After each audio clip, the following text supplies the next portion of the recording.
The giant alien ship floated in space like a metal mountain. Its name was Eternal Vigilance, and it was the biggest warship in the galaxy.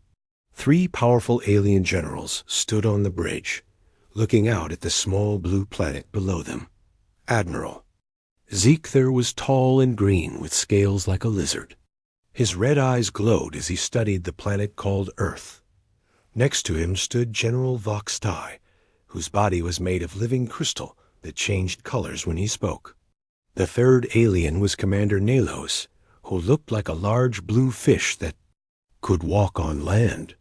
"So this is the human planet," Admiral Ziegther said. His voice was deep and scary. "They seem very weak. How can such small creatures be dangerous?" General Voxtai's crystal body turned purple. "The reports say they fight each other all the time. Maybe they are good at war." Commander Nelos moved his fish-like fins. "We will see soon. Their ship is coming." The 3 aliens had come to Earth to meet humans for the first time. They wanted to know if humans would be good friends or bad enemies. The Galactic Council had sent them because they were the best military leaders in space. A small human spaceship flew toward the alien fleet. It was tiny compared to the massive alien vessels, like a toy boat next to a real ship. The human ship was called Liberty's Dawn, and it looked very simple. "Human ship, this is Admiral Ziegther of the Galactic Council." The lizard alien spoke into his communication device. "We come in peace to learn about your people." A human voice came back through the speakers. "This is Captain John Baker of Earth. Welcome to our solar system. We are happy to meet you." The alien generals looked at each other. The human sounded calm and friendly. Most species were scared when they first met aliens, but this human seemed relaxed. "We would like to come aboard your ship to talk," Admiral Ziegther said. "That sounds good," Captain Baker replied. "But we have a request. We want to bring some of our young people with us. They represent our future, and this is an important day for all humans." The 3 aliens were surprised. In their worlds, young creatures stayed far away from military meetings. Only the oldest and wisest beings handled first contact with alien species. "Young people?" General Voxtai asked. His crystal body turned yellow with confusion.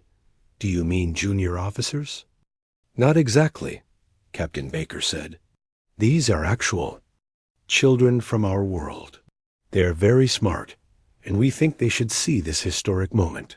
The aliens talked quietly among themselves. Commander Nelos was worried. Children should not be here. What if something goes wrong?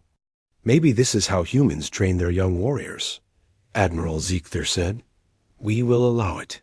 It will help us understand their culture." The human shuttle docked with the alien mothership. The airlocks opened with a hiss of pressurized air. Captain Baker stepped out first. He was a tall man with gray hair and kind eyes. He wore a simple blue uniform with Earth symbols on it. Behind him came Lieutenant Susan Wright, a woman with brown hair, tied back in a neat ponytail. She carried a small bag and smiled at the aliens. "Thank you for allowing us aboard," Captain Baker said. "This is Lieutenant Wright. She studies different cultures and will help us understand each other." The aliens nodded politely. Then they heard strange sounds from the shuttle. High-pitched voices were talking and laughing. The sounds were unlike anything they had heard before. "Are those the young warriors?" Admiral Ziegther asked. "Not warriors," Lieutenant Wright said with a smile. "Just kids." 3 small humans came out of the shuttle. The aliens stared in shock. These were not the disciplined junior officers they expected. These humans were tiny, barely reaching the aliens' waists. Their voices were high and squeaky. They moved in quick, unpredictable ways. "This is Billy," Lieutenant Wright said, pointing to a boy with messy blonde hair. "He is 8 years old and loves to build things. He made his own rocket engine in his garage." Billy looked up at the huge alien generals with bright, curious eyes. "Wow, You guys are so cool. How do your ships fly so fast? Do you use fusion? Or antimatter? The aliens were surprised. This tiny human was asking about advanced space technology, like it was a simple toy. This is Maya, Lieutenant Wright continued. She pointed to a girl with dark hair and smart eyes. She is 10 and studies alien life forms. She knows all about different planets and species. Maya stepped forward without any fear. I read about your species in our libraries. The Reptilian Dominion has the best military tactics in the galaxy. Can you teach me how your battle formations work? Admiral Zeekther's scaled face showed confusion. This small human child wanted to learn military secrets.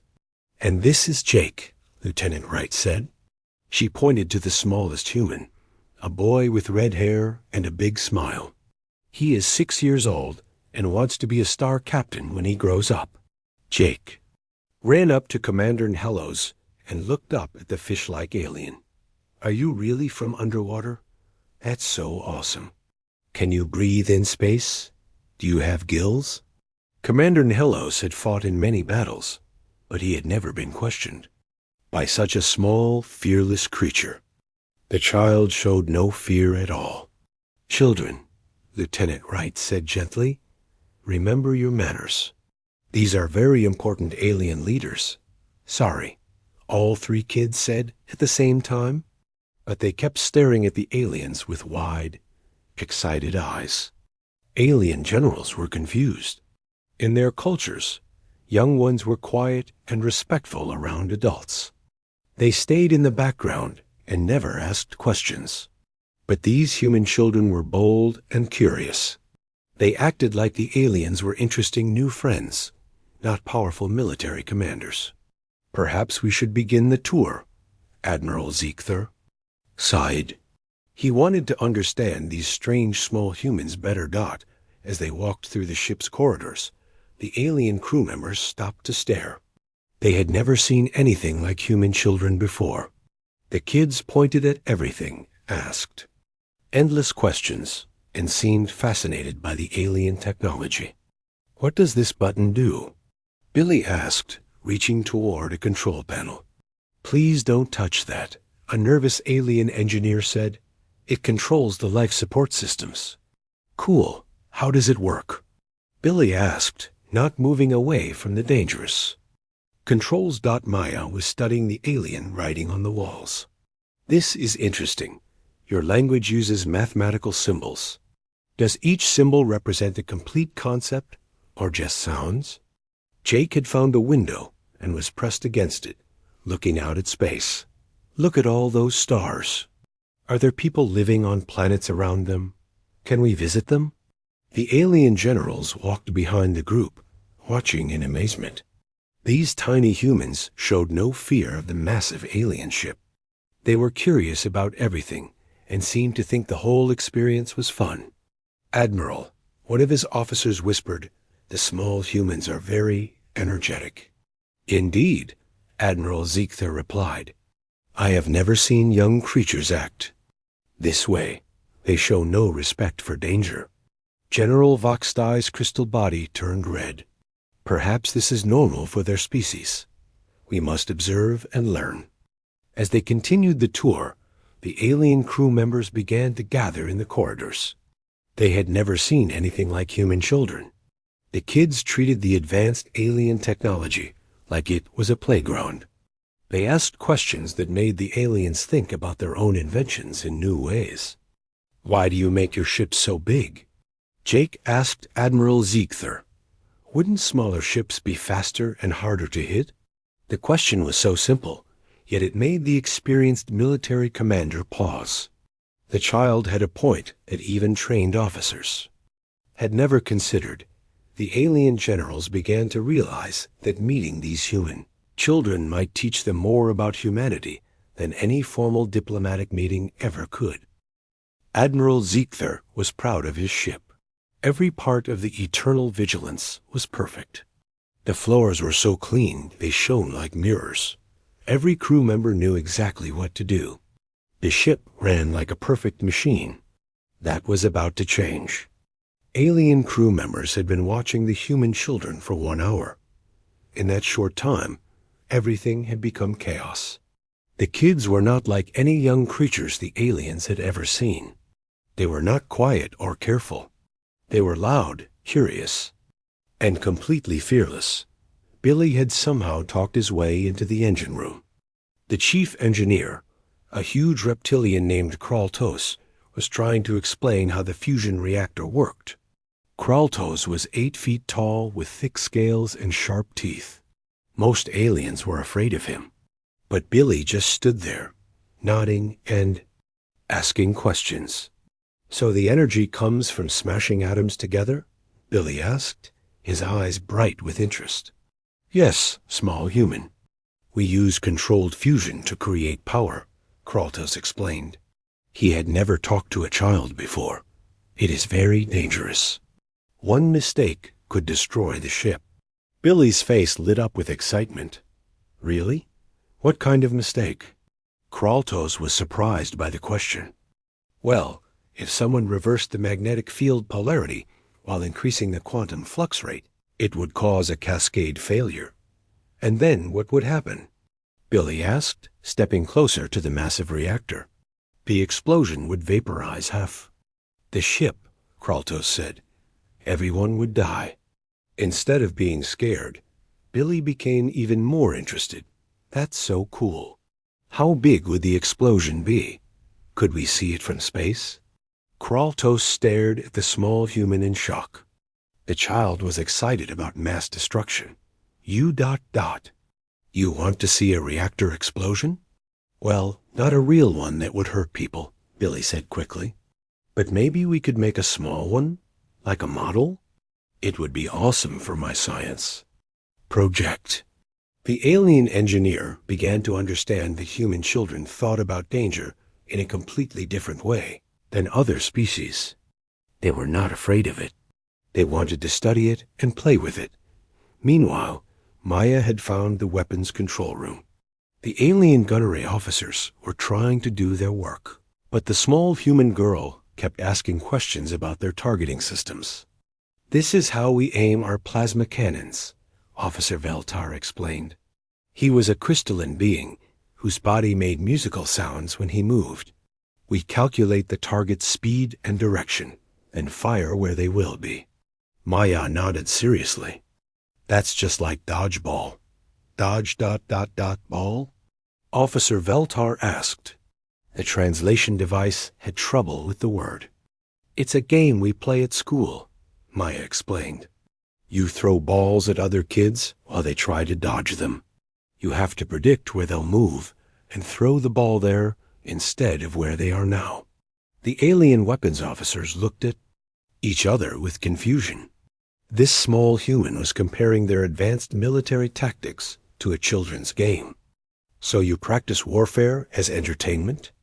Officer Veltar asked. "It's not warfare," Maya said with a laugh. "It's just fun.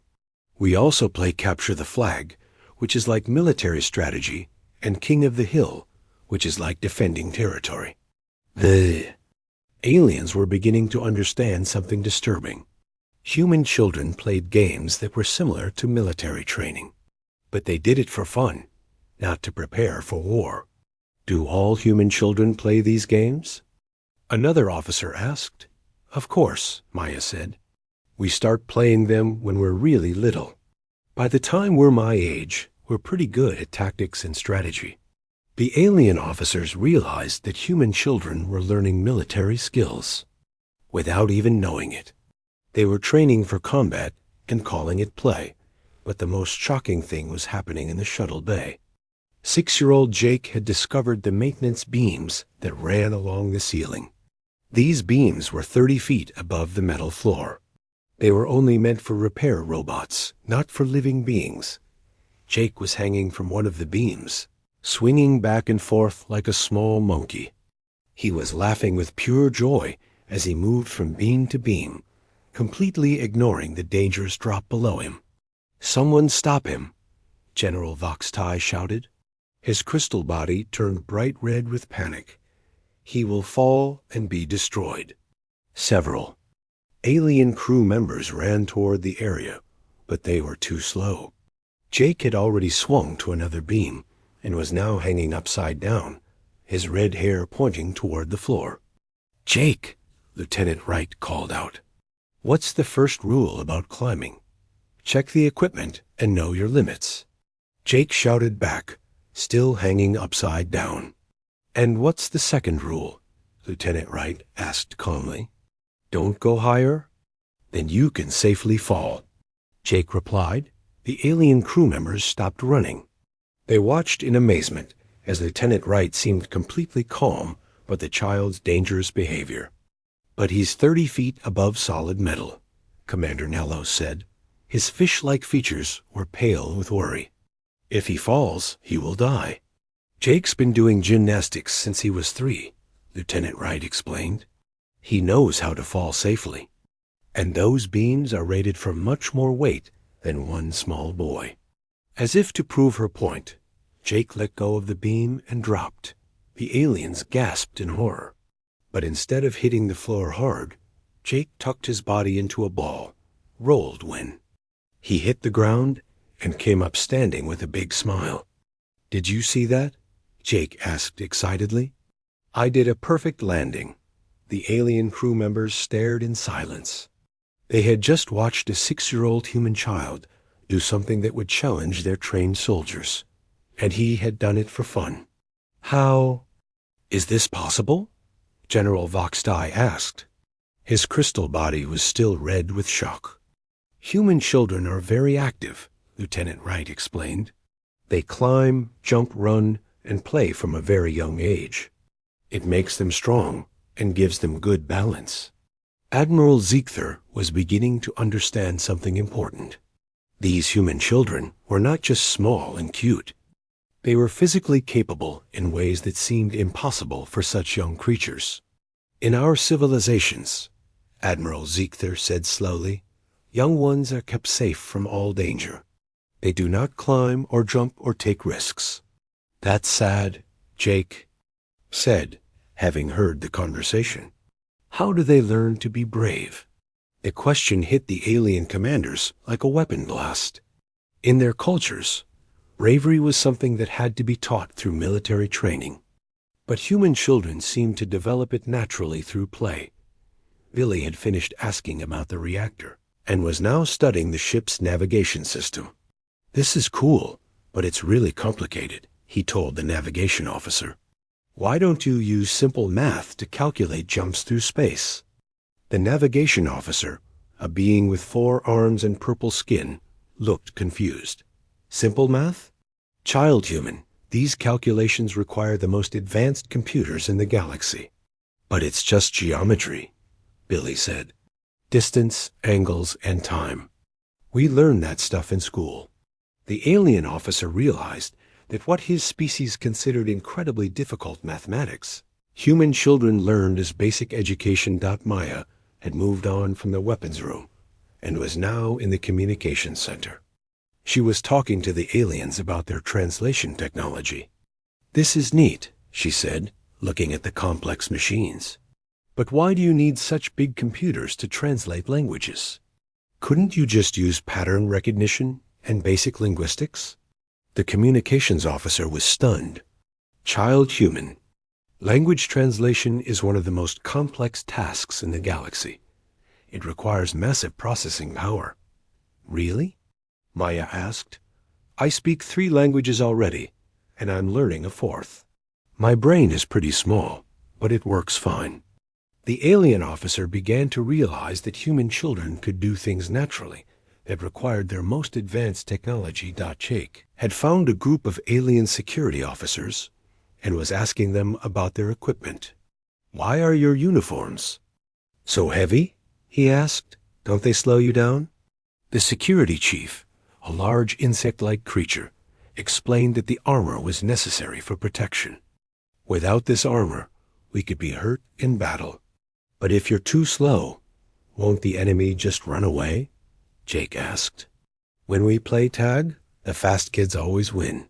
The security chief had never thought about speed versus protection in such simple terms.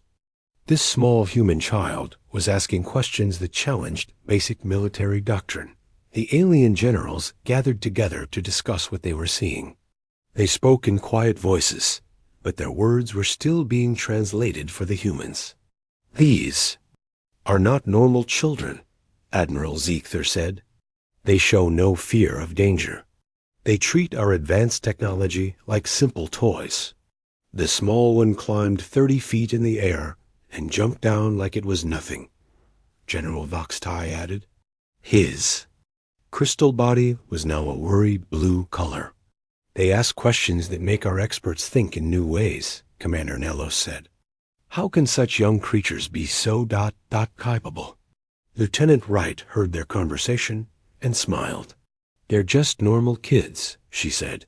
"This is how all human children behave. They're curious, active, and fearless. It's how they learn about the world." The alien generals looked at each other with growing understanding.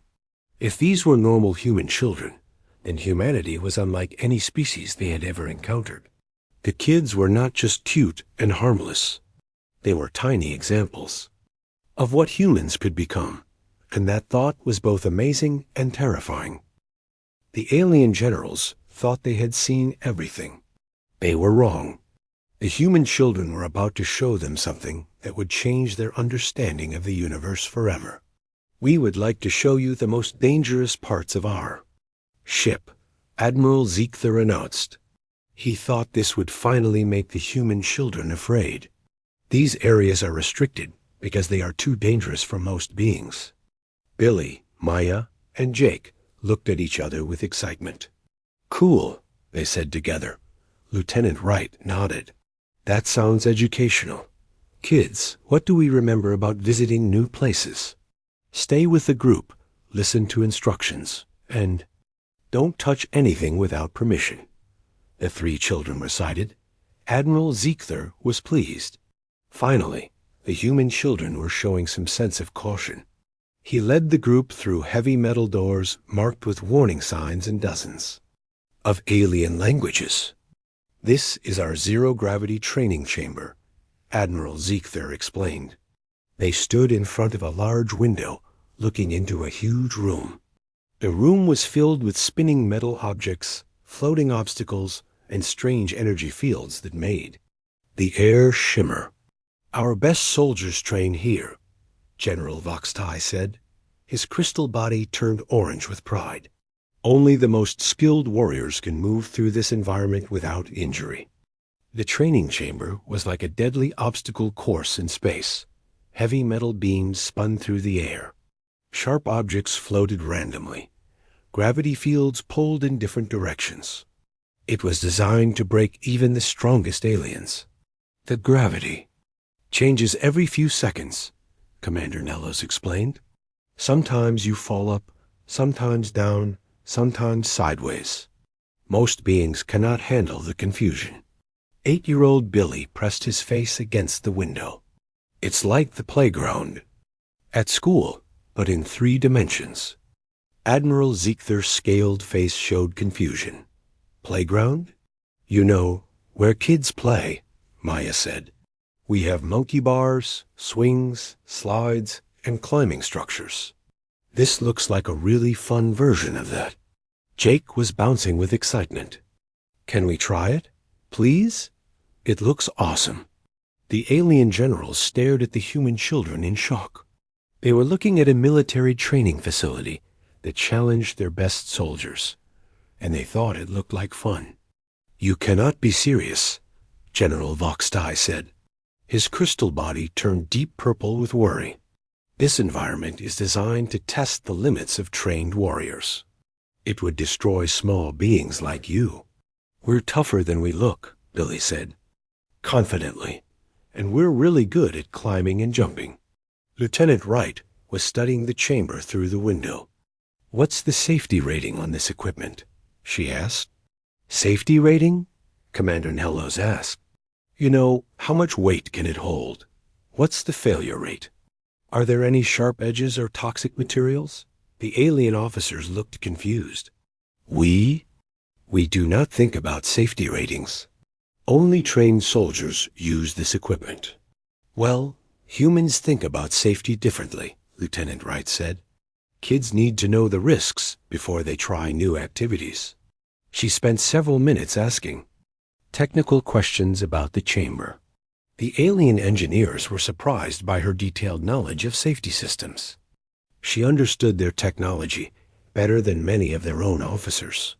The equipment looks solid, Lieutenant Wright finally said, and the gravity fields are actually safer than some playground equipment on Earth. Kids, you can try it, but remember the rules. The alien generals could not believe what they were hearing. This human adult was going to let small children enter a training facility that challenged their elite soldiers. This is madness, Admiral Ziegler said. You will be responsible for their deaths. They'll be fine, Lieutenant Wright said calmly. Human children are very resilient. And this is actually easier than some of the things they do at home. She began entering codes to open the chamber. The alien crew members gathered around to watch. Some were excited to see what would happen. Others were horrified. The chamber door opened with a hiss. The three human children stepped inside, like they were entering a fun house at a carnival. What happened next would be discussed in alien military schools for centuries. Billy immediately understood how the gravity fields worked. Instead of fighting them, he used them to his advantage. When the gravity pulled him toward the ceiling, he pushed off and flew across the room. When it pulled him sideways, he used the momentum to swing around obstacles. Maya treated the whole thing like a puzzle. She watched the patterns of the spinning objects and calculated safe paths through the chaos. She moved with precision and grace, avoiding dangers by inches. Jake, the youngest, simply laughed with joy. He bounced between obstacles like a rubber ball, using his small size to slip through spaces that would trap larger beings. He turned the dangerous training course into a game of tag with floating objects. The alien generals watched in stunned silence. These tiny humans were not just surviving the chamber, they were playing in it. How is this possible? General Voxtai whispered. His crystal body was cycling through colors so fast it looked like a rainbow. They move like they were born in zero gravity, Commander Nello said. But their planet has strong gravity, not weak gravity. Admiral Ziegler was beginning to understand something important. Strong gravity makes them stronger. When they come to weak gravity, they become like flying creatures. The human children were demonstrating something that alien scientists had never considered. Beings that evolved in strong gravity were not just stronger on low gravity. Worlds. They were more agile, more adaptable, and more creative in three-dimensional movement. Billy discovered that by timing his movements with the spinning obstacles, he could ride them like a merry-go-round. He surfed through the air on a rotating metal beam, laughing as he went. Maya found that the gravity fields followed mathematical patterns. She began predicting where the fields would change and positioning herself to take advantage of them. She was treating advanced physics like a game. Jake was having the most fun of all. He had figured out how to bounce between the walls using the changing gravity. He ricocheted through the chamber like a pinball, always landing safely. This is amazing, Jake shouted as he flew past the observation window. Can we build one of these on Earth? The alien crew members were crowding around the windows now. They had never seen anything like this. Their most difficult training course had been turned into a playground by three small humans. Sir, the training officer said to Admiral Ziegler, they're not just surviving. They're improving our course design. What do you mean? Admiral Ziegler asked. Watch the small female, the training officer said. She's found a path through the obstacles that we never noticed. She's moving faster than our best soldiers. Maya had indeed found a more efficient route. She was using the gravity fields and obstacles in ways that the alien designers had never intended. She was showing them new possibilities for their own equipment. And the small male is demonstrating advanced three-dimensional tactics, the officer continued. He's using the environment as a weapon and a tool at the same time. Billy was now playing a game where he tried to hit targets by bouncing objects off the walls. He was using the spinning obstacles to change the direction of his throws. His accuracy was better than most alien soldiers. The tiny one is showing us new movement patterns, the officer finished. He's proving that small, fast beings can be more effective than large, strong ones. Jake was demonstrating that size could be an advantage. He was slipping through gaps that would stop adult aliens. He was moving in ways that their sensors had trouble tracking. The alien generals were watching a complete revolution in military thinking. These human children were not just playing. They were advancing the science of zero-gravity combat. How long have they been training for this? General Vox Tai asked. They haven't, Lieutenant Wright said. This is the first time they've ever been in zero gravity. The silence that followed was deafening. The alien generals realized they were watching natural ability, not learned skill. The human children were adapting to impossible conditions in real time. On Earth, Lieutenant Wright continued, kids play on equipment that teaches them balance, coordination, and spatial reasoning. Playgrounds are designed to be challenging and safe at the same time. Admiral Ziegler was beginning to understand the full implications. You train your young for combat without telling them it is combat training. We don't train them for combat, Lieutenant Wright corrected. We train them for life. Physical challenges, problem solving, and risk assessment are all part of normal childhood development. The alien generals watched as the three human children continued to play in their deadly training chamber. They were not just surviving impossible conditions. They were thriving in them. Sir, a junior officer said quietly, if their children can do this, what can their adults do? Admiral Ziegler did not answer. He was too busy watching Billy teach Maya how to use the gravity fields to change direction in midair. Jake was showing them both how to bounce off the walls without getting hurt. The human children were not just playing. They were conducting an advanced physics lesson in real time. And they were having fun doing it. The alien generals began to realize that they had seriously underestimated humanity. These were not just another species. They were something completely new in the galaxy, a species that had turned survival into E. The alien generals thought they had seen the worst of human strangeness. They were about to discover they had seen nothing yet. The breaking point came when they decided to show the humans their most advanced military technology. We will now demonstrate our weapon systems, Admiral Ziegler announced. He wanted to show these small humans something that would finally impress them with proper respect and fear. The group moved to the primary weapons bay, a vast chamber filled with the most destructive technology in the galaxy. Rows of gleaming metal torpedoes sat in launch tubes. Energy weapons hummed with barely contained power. This was where the real business of war happened. These are quantum disruption torpedoes, Admiral Ziegler said with obvious pride.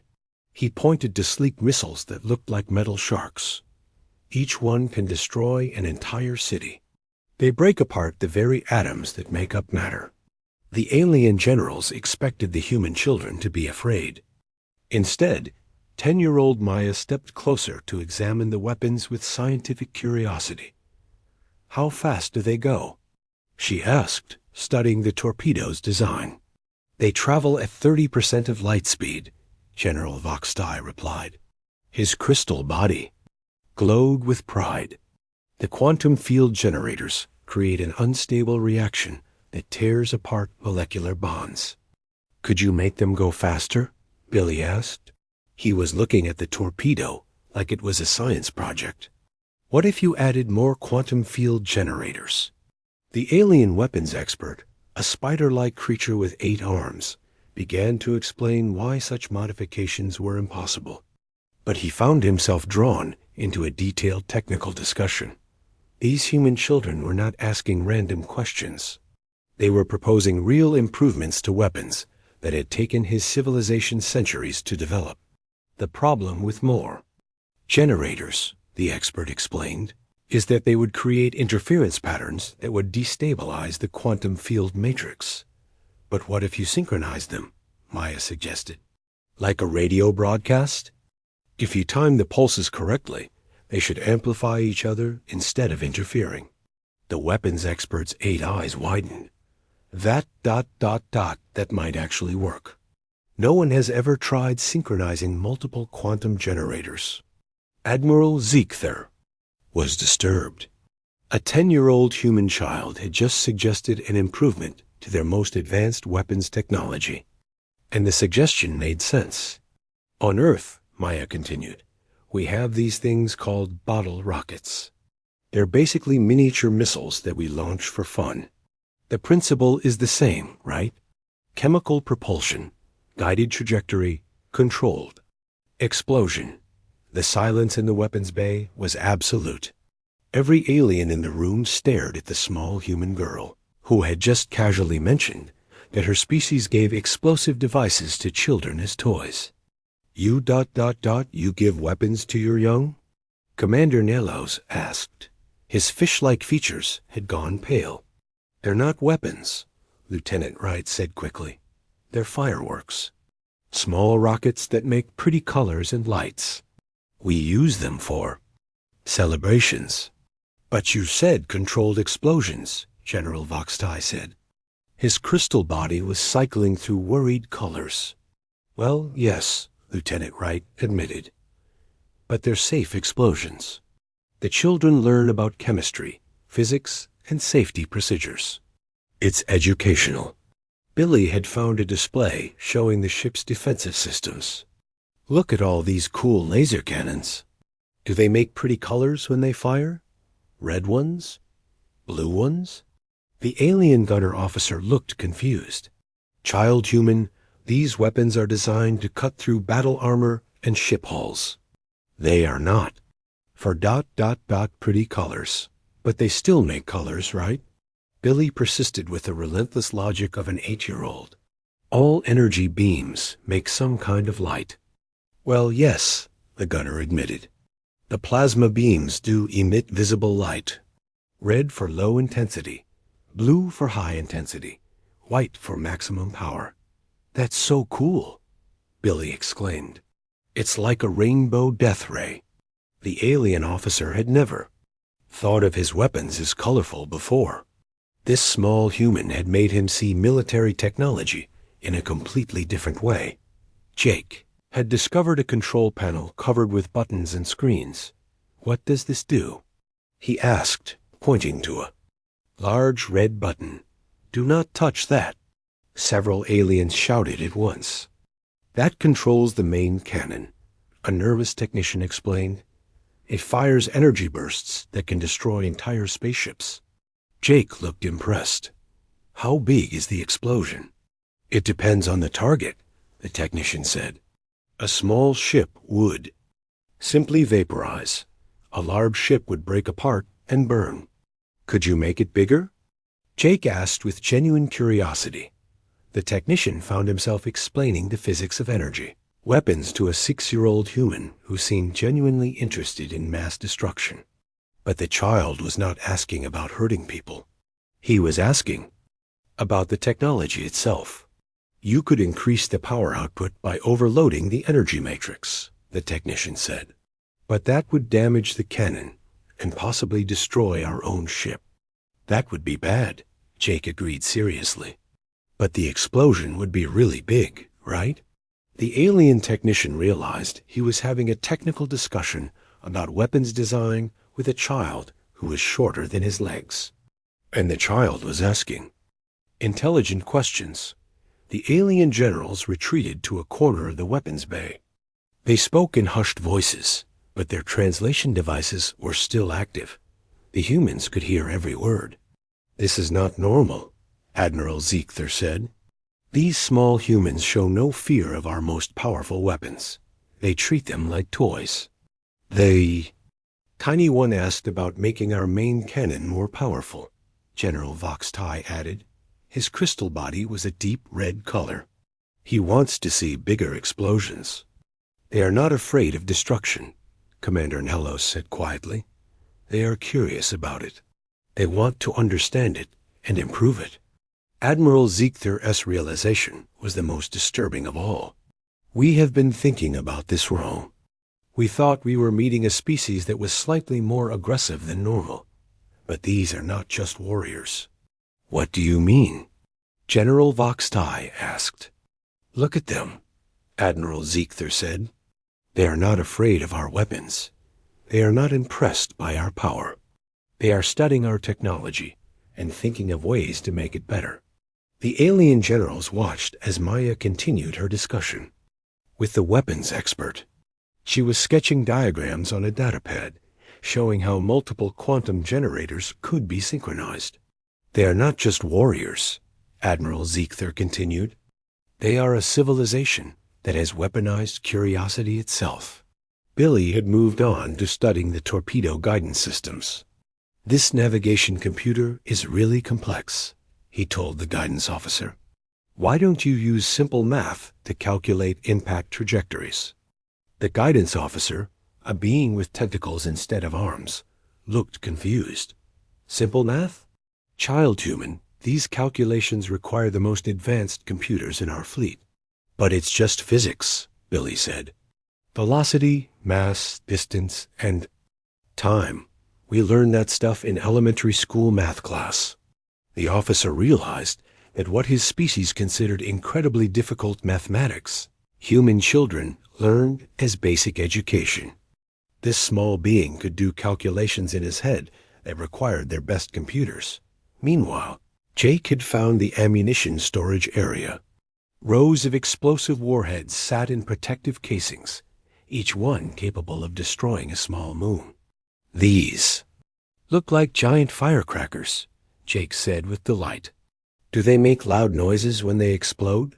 The ammunition officer was a large, armored creature that looked like a walking tank. He had never been asked about the sound effects of his weapons before. Well, yes, he admitted. The explosions do create significant acoustic energy. But in space, there is no air to carry the sound waves. That's too bad, Jake said. The best fireworks are the ones that make really loud booms. Maybe you could add something to make noise in space. The officer found himself actually considering the question. Could they modify their warheads to create sound in vacuum? It was a completely ridiculous idea, but the small human had made him think about it seriously. Lieutenant Wright was watching the interactions with interest. I should probably explain something about human culture, she said to the alien generals. Children on Earth are encouraged to ask questions about everything. We believe curiosity is the most important trait for learning. Even about weapons? Admiral Ziegther asked. Especially about dangerous things, Lieutenant Wright replied. We teach children to understand risks, not to fear them. Knowledge is the best protection against danger. General Vox-Tai's crystal body turned yellow with confusion. But surely you do not let them play with actual weapons? Of course not, Lieutenant Wright said. But we do let them play with models, simulations, and safe versions of dangerous things. They learn by doing, not just by being told. As if to prove her point, Billy had convinced the weapons expert to show him a holographic simulation of how quantum torpedoes worked. The display showed colorful energy patterns and mathematical equations that would challenge university students. See, if you adjust the frequency modulation here, Billy pointed to part of the hologram, you could probably increase the efficiency by 15%. The weapons expert was taking notes. This 8-year-old human was giving him ideas for improvements that his team of scientists had never considered. Maya had finished her discussion about synchronized quantum generators and was now asking about the ship's shields. How do these energy barriers work? She asked the The cultural exchange was supposed to end with a simple demonstration. The alien generals thought they had seen everything possible from the human children. They were about to discover that humans had saved the best for last. "We would like to show you some games from our world," Lieutenant Wright announced. "The children brought some equipment to share our culture with you." The alien generals agreed quickly. After seeing human children treat their most dangerous technology like toys, they thought Earth games would finally be something safe and harmless. They were wrong. Lieutenant Wright had brought a small bag of equipment from Earth. She pulled out some rubber balls, a length of rope, and some metal stakes. The items looked completely innocent. "This is called dodgeball," Maya explained as they set up in the ship's main cargo bay. "It's a simple game. You try to hit other players with balls, while avoiding getting hit yourself." The alien crew members gathered to watch. After the chaos of the past few hours, they were curious to see something normal from human civilization. Billy, Maya, and Jake spread out across the cargo bay. Lieutenant Wright handed them several rubber balls. The balls were soft and seemed harmless enough. "The rules are simple," Billy explained. "If you get hit by a ball, you're out. If you catch a ball, the person who threw it is out. Last person standing wins." "This sounds peaceful," General Voxtai said. His crystal body had finally returned to a calm blue color. The game began. What the aliens saw next changed their understanding of human civilization forever. The three children moved like trained soldiers. They threw the balls with precision that would impress military snipers. They dodged incoming projectiles with movements that seemed impossible for such small beings. Maya calculated angles and trajectories in her head, bouncing balls off walls to hit targets from unexpected directions. Billy used fake throws and misdirection to confuse his opponents. Jake relied on his small size and incredible speed to avoid everything thrown at him. "This is not a peaceful game," Admiral Ziegler said quietly. "This is combat training disguised as entertainment." The alien crew watched in amazement as the human children demonstrated skills that would challenge their best warriors. They were reading body language, predicting movements, and executing complex tactical maneuvers. "It's about more than just throwing and catching," Maya explained while dodging a ball that passed inches from her head. "You have to think about positioning, timing, and strategy." "Just like space combat," Commander Nellis whispered. "They are learning warfare tactics through play." Jake caught a ball in mid-air with a move that would have impressed alien acrobats. "Got you, Billy!" he shouted with joy. Billy laughed and sat down on the floor. "Good catch. I thought I had you with that curved ball." The aliens realized that even when the children lost, they were happy. They were not playing to hurt each other. They were playing to improve their skills and have fun together. "Who taught you this game?" General Voxtai asked. "Everyone knows dodgeball," Billy said. "We learn it in school when we're really little. It's one of the basic games." "Basic games?" Admiral Ziegler repeated. "Sure," Maya said. "We also play Capture the Flag, which is like military strategy, and King of the Hill, which is about controlling territory, and Tag, which is about pursuit and evasion." The alien generals exchanged worried looks. Human children were learning military concepts through their recreational activities, and they did not even realize they were being trained for war. "Can we show them the rope game?" Jake asked excitedly. Lieutenant Wright nodded and began setting up the rope between two cargo containers. She tied it tight, creating a line about 15 feet above the metal deck. "This is tightrope walking," she explained. "It teaches balance and confidence." 6-year-old Jake climbed up to the rope and began walking across it like it was a sidewalk. He did not hold on to anything for support. He simply walked through the air as if gravity did not affect him. This training develops incredible balance and spatial awareness, Admiral Ziegler observed, but it is extremely dangerous. It's not dangerous if you know how to fall, Jake called down from the rope. Watch this.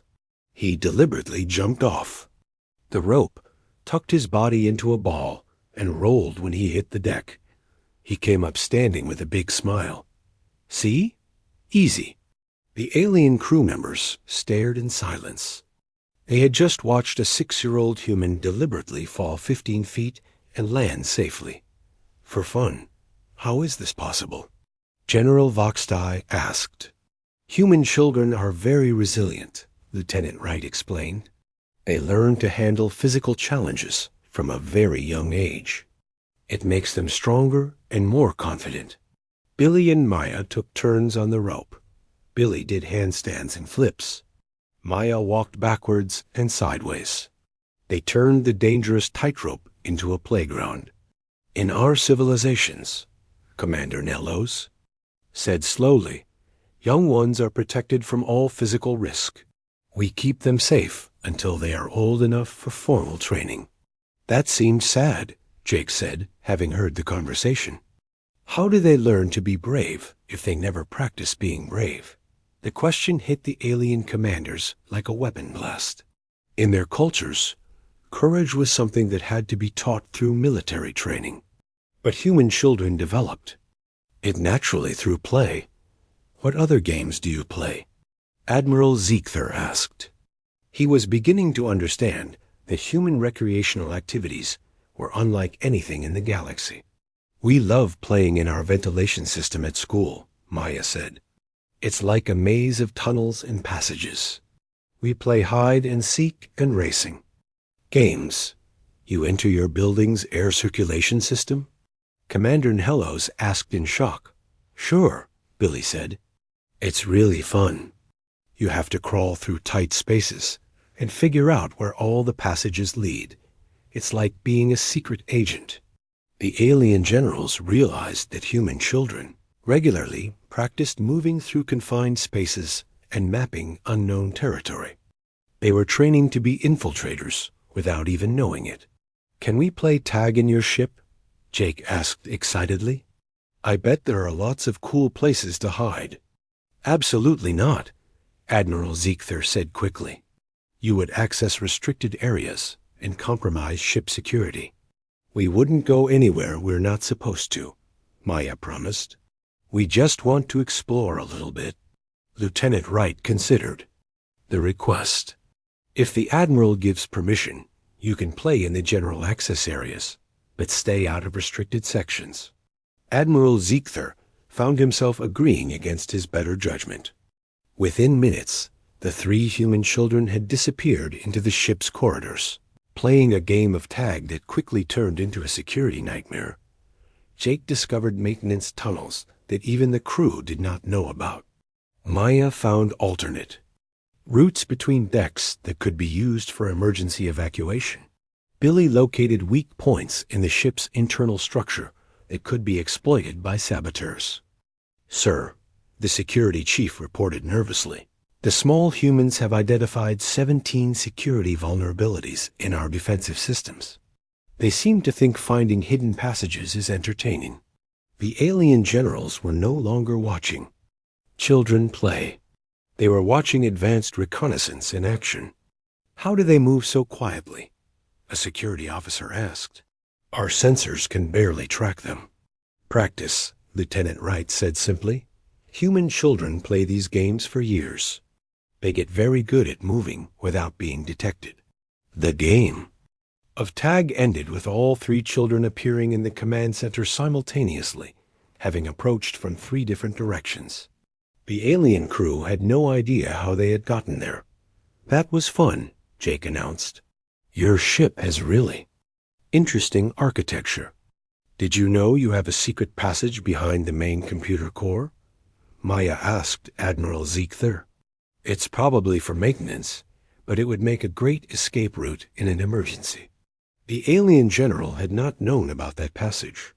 The ship's own builders had forgotten it existed, but a 10-year-old human child had found it in 30 minutes. "Sir," an officer approached Admiral Ziegler quietly. "We need to discuss what we have witnessed today." The alien generals gathered for a private conference, while the human children showed Lieutenant Wright the interesting features they had discovered on the ship. "We came here to evaluate humanity's potential as ally or enemy," Admiral Ziegler said. "What we have found challenges everything we thought we knew about civilization. Their children display capabilities that exceed our trained soldiers." General Voxtai added, "And they develop these skills through recreational activities. They do not just learn to fight," Commander Nello said. "They learn to think, to adapt, to overcome challenges. And they do it all while having fun." Admiral Ziegler watched the human children explaining ship design to his crew members. They were pointing out improvements and asking technical questions that his engineers could not answer. "If these are normal human children," Admiral Zek_Thor said slowly, "then humanity represents something that has never existed in the galaxy before." "What do you mean?" General Voxtai asked. "A species that has weaponized play itself," Admiral Ziegler replied. "They have turned survival into entertainment, danger into recreation, and military training into childhood development." The alien generals fell silent as they considered the implications. They had come to meet another species. Instead, they had encountered something that might reshape their understanding of what was possible in the universe. Captain Baker's V